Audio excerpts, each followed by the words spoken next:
মই কাকো অনুৰোধ নকৰোঁ কেতিয়াও লাইফত আদেশ দিছোঁ ক্ষমা খুজিব লাগিব বছ দ্যাটছ ইট কালি এটা ঘটনা হ'ল মই ক'ম কিন্তু দেই মই নোকোৱাকৈ নাথাকোঁ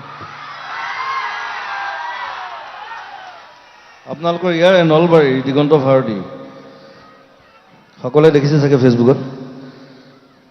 চানমাৰী বিহু কমেডি কেইজনমানে অপমান কৰিছে তেওঁক গতিকে মই বেছিকৈ নকওঁ বেছিকৈ ক'লে মই গালি দিম গতিকে কথাটো কওঁ যে সেইটো হ'ব নাপায় আৰ্টিষ্টৰ লগত আৰু তেওঁ অনুষ্ঠান চাবলৈ গৈছিলে তাক মাতি নিছিলে ষ্টেজলৈ নিবলৈ অপমান কৰিছে চব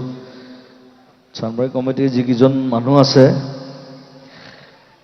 যিকেইজনে কৰিলে কামটো